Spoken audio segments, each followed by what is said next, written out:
You're listening to Good Fit, Poor Fit, a podcast that explores the interaction between people, design, and activity. Good Fit, Poor Fit is part of the Universal Design Project, a nonprofit organization with a vision for every community across the USA to have a surplus of homes and opportunities for social participation that are universally and financially accessible. Learn more at universaldesign.org. Hello, listeners. Rebecca and I are glad to be back with you again for another episode of our podcast. It's really hard to believe that we just had Thanksgiving. Even though our meals and family time probably looked a little different this year due to COVID, I'm sure many of you spent a lot of time in the kitchen, whether you were putting together a meal, turkey related or not, or even just heating up a meal someone brought to you. I think we can all agree that the kitchen is really one of the most used spaces in many homes. Well, unless you eat out a lot, but still, kitchen appliances are essential and need to function well for all people in the home, whether you're a heat up kind of cook or enjoy making meals from scratch.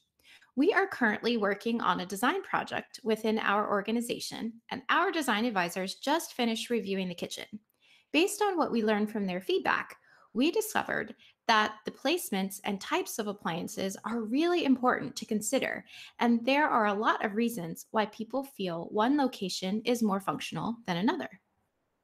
Definitely. When we asked our design advisors for feedback about the kitchen in general, they were really quick to point out many different issues of accessibility when it came to appliances. So, we wanted to learn more. We're planning to do different episodes on a variety of appliances in the future, but today we're going to start with microwaves. We know not everybody uses them, but microwaves are a staple in most typical kitchen designs. Yes, definitely. If you're going to heat up those Thanksgiving leftovers. Exactly.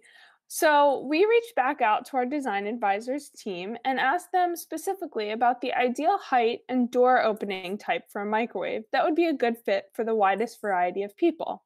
So today, we're going to share some of the most crucial things that we learned from their responses. Let's start with the question of height. There was a pretty clear consensus on this, didn't you think, Sarah? Yeah, over the years, I think designers and builders have discovered that there are many heights to put a microwave, and product companies are coming out with a lot of different variations on the microwaves.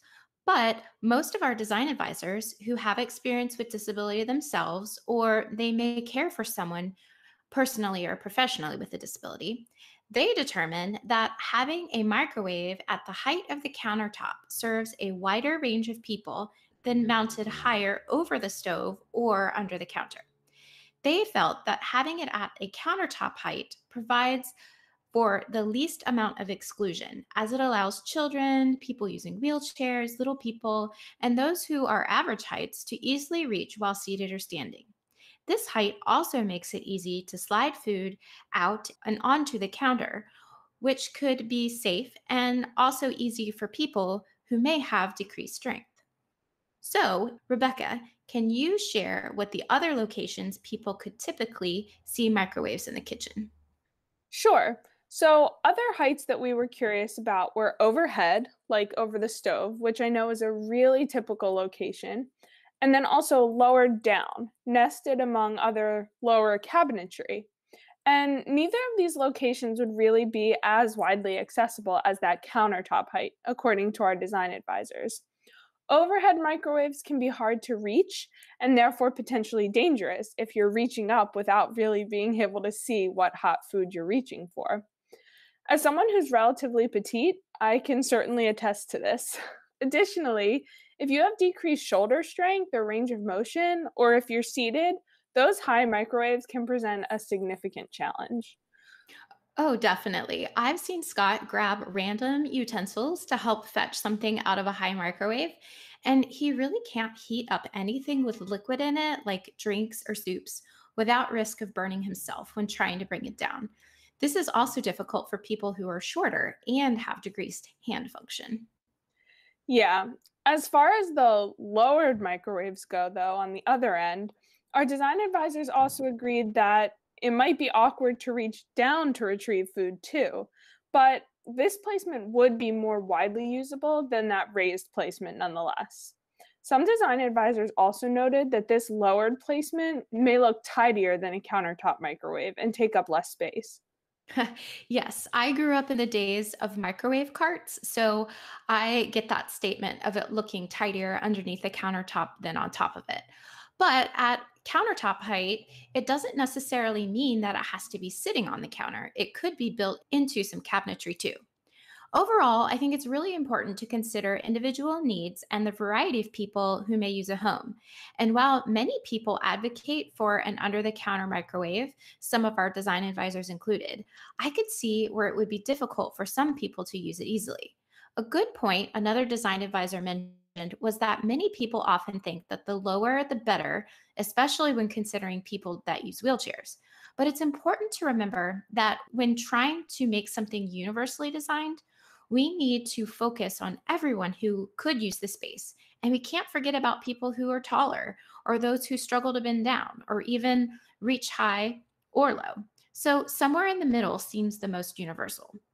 If the bottom of the microwave is around 30 to 34 inches in height, generally around the countertop height, then it would be easy for a person to slide things in and out of the microwave at chest height and reach forward to access them, which helps put them in a safe body position and also accommodates people who struggle to use their hands and arms.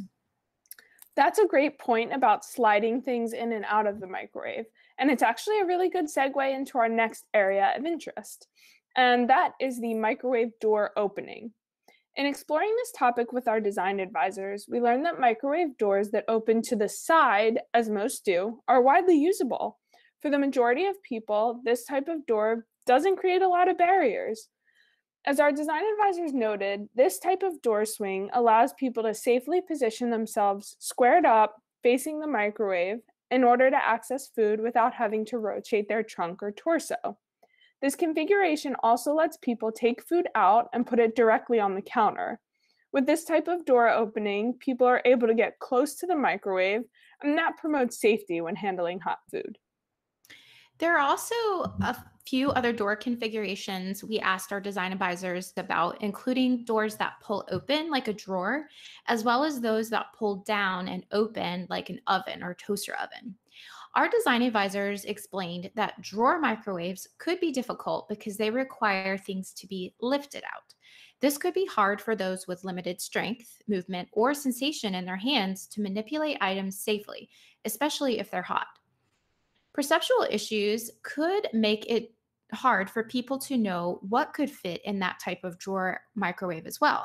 I actually had never thought of this point, which I found very interesting. Although there were some positive responses too. Drawers could be a good option for people who cannot manipulate door handles easily. And it also brings the food items out to you versus you having to reach inside something, which could make it easier to reach things depending on someone's abilities. Our design advisors felt that microwaves that open like traditional ovens actually put additional space in between the person and the hot food that they're trying to access. This means they're also reaching over a hot surface to grab the food, which is why ovens can be so difficult to use. We'll get into that in another episode, I'm very sure. But overall, not many people preferred a microwave that opens like an oven.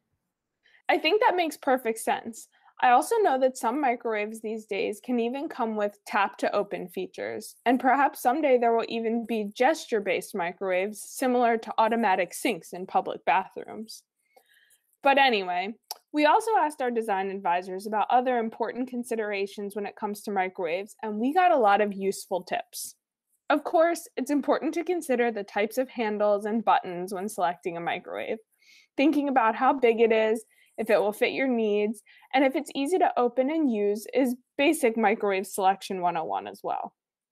Specifically, though, a lot of our design advisors noted the importance of numbers and buttons that have a lot of contrast and large print to facilitate reading the options. Some microwave buttons can even have tactile differences for people who may have trouble visually perceiving what's written on them. A lot of these extra features in regard to the buttons and numbers our design advisors mentioned really aren't common with your run of the mill microwaves. I know my grandfather really struggled to make my grandmother her oatmeal in the microwave because his glaucoma really made it difficult for him to see the buttons on the microwave. So, being an innovative OT, we actually put raised dots and Velcro on the buttons that he used the most so that it would be easier for him to find the buttons he needed by feeling for those textures. I think it's also essential for product manufacturers to really think about some of these extra details. How many times have you gone up to a microwave that's not your typical microwave and had to stand there and look at it for a while to orient yourself? I think this is where collaboration and creativity really make a difference in making something aesthetically pleasing and ticking up a few notches on functionality. That is a fantastic point, and I really love that you brought that up. Bringing the human and user experience perspective into that design process for technology like this is exactly what got me interested in this area of work in the first place. Yay, that's so exciting. And it's not just about people with disabilities either. Making something universal means it would benefit everyone in the community. I'm going to share a few other important things that our design advisors mentioned about the placement of the microwave. They have felt that the process of using the microwave would be easier if it was located near the utensil drawer.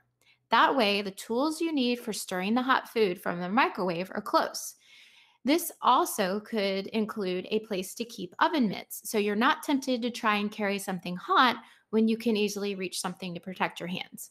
How many times have you tried to pull down your sleeves to carry something hot? I did that the other day. Anyway, along those same lines, many felt it was essential to have a heat safe surface by the microwave so you can easily move a hot dish out of the microwave to another surface before transporting it. In fact, a lot of extra counter space around the microwave is just helpful in general. Plus, another smart thought is to think through how the microwave door is going to swing. Consider making sure the swinging door doesn't open toward the side of the heat safe surface. If you have to reach around that open microwave door to put a hot item on the counter, it actually decreases some of the convenience for any user. Another design advisor also noted that placing the microwave near the refrigerator may also be useful because it will decrease the distance you have to go to transport the food to the microwave. Definitely. All of these tips really spoke to me as an occupational therapist because I just kept thinking this is all about environmental setup. How do you want to set up the space around your microwave to make it easiest to do the things you need to do with the microwave? That thought process, I'm sure you agree, Sarah, is really familiar for us as occupational therapists. We know how much easier a task can become when they're set up correctly. Yes, it is. It's just doing an analysis of each step someone would do in an activity, and us OTs call that activity analysis.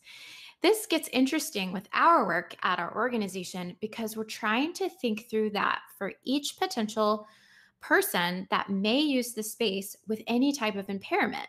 So that can get complicated, but it's very important and definitely needed. Another good point made by a design advisor that we should definitely mention is that it can be tricky to build microwaves into counter spaces or cabinets because if you need a new microwave, it may not fit. Definitely seen this happen to a lot of people who have refrigerators that are built in as well. Yeah, that's definitely something to consider if you're designing a space from the ground up. Balancing personal customization with flexibility is key in making a home that's a good fit and will be a good fit for a long time. Now, since we are the Universal Design Project, it seems appropriate that we wrap up our microwave conversation with a mention of some universal design and other cool features that we came across in putting together this episode. One of our design advisors suggested installing a pull out cutting board beneath the microwave as a place to put food when you take it out. This also can compensate for some lost space on the counter if you do choose a countertop microwave. I love this idea. Definitely a creative way to save space and add functionality. Agreed. We also learned about microwaves that can be voice activated. It sounds like this technology is still in its infancy, but it's certainly something to keep an eye on. We'll share a link to this in the show notes. We also heard a lot of feedback about the noises that microwaves make. For some people, it may be useful to have a microwave that has repeat alerts so you don't forget your reheated snack. On the other hand, the loud noises can be really irritating for some, especially if you have a sleeping baby you don't want to wake or are someone who likes to enjoy midnight leftovers without disturbing your housemates. Regardless of your preference, it's important to check into these noise related features and make sure that you find an appliance that fits your personal and familial needs. Lastly, I'll leave you with an idea that I loved, which is a microwave that has a cooling time feature that will prompt the user to wait a certain amount of time until the food has cooled down before reaching in for it. This sounds like a great universal safety feature. Well, Sarah, I never anticipated giving so much thought to microwaves, but I will say I learned a lot in making this episode. Definitely. There's so much that can go on with any type of appliances. And I think with the changing technology, there will be a lot more features, like some that we've mentioned today, that will be beneficial for a wide variety of users in the future. The trick is making sure we can get that cost down for more affordability. Absolutely. I think that's the goal for sure. Before we wrap up, I'd just like to say thank you to all of our design advisors who contributed to this episode, and thank you to our listeners for tuning in. Stay well and safe, and we'll talk to you soon.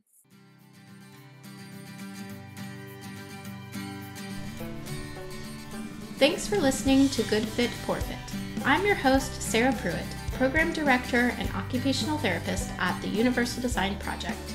Learn more about our work at universaldesign.org and find more episodes and links to subscribe at goodfitpoorfit.com. If you have questions or topics you'd like to discuss, email us at podcast@universaldesign.org. Thanks for fitting us into your day.